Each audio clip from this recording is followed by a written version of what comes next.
I'm Stefan Schmitz, Executive Director of the Global Crop Diversity Trust. It is a pleasure to be with you today, and I would like to thank the Global Landscapes Forum for allowing me the opportunity to address this distinguished group of leaders, thinkers and activists attending the first fully digital GLF. Colleagues, we have a crisis on our hands. COVID-19 has revealed in very stark terms the vulnerability of humanity. This pandemic is an acute, exceptional event that has required a rapid, globally coordinated response rarely seen in living memory.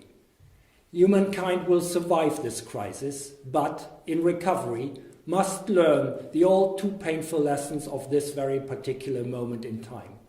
And it is this learning we must apply to address other pressing global challenges of the 21st century. The list is long.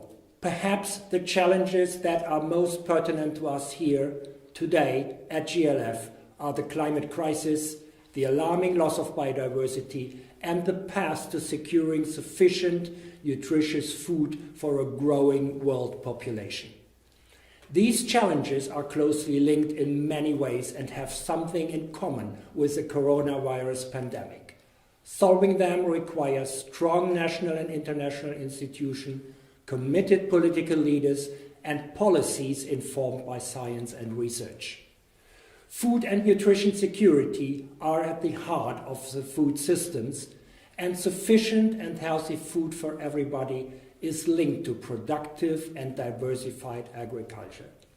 We face several great challenges with our current food systems, which threaten our food and nutrition security.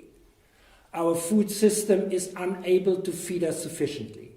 More than 800 million people go to bed hungry, suffer from acute undernourishment. More than 2 billion people suffer from malnutrition because they are not obtaining sufficient micronutrients. And at the other end of the spectrum, obesity is now a worldwide concern. The majority of the 500 million smallholder farmers worldwide live in poverty. Many current methods of agricultural production threaten the global environment. Food loss and waste impact the sustainability of food systems.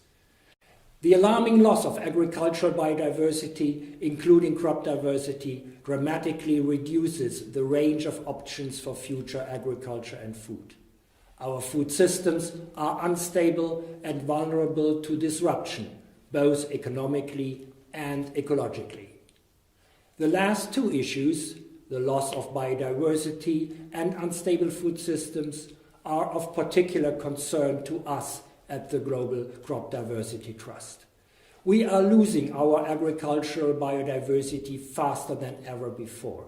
Crop diversity and unstable food systems are intrinsically linked.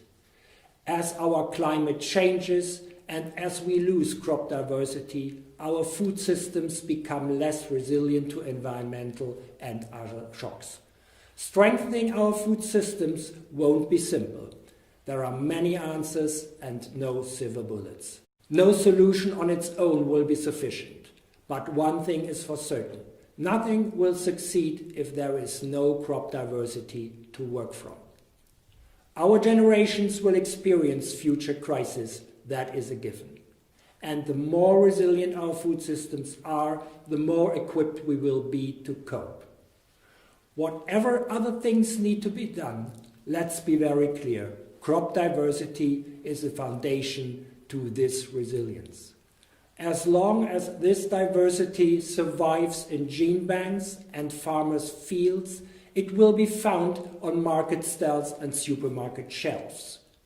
If it isn't conserved, the situation will be irreversible, and we will have gambled away our options for developing sustainable agricultural systems.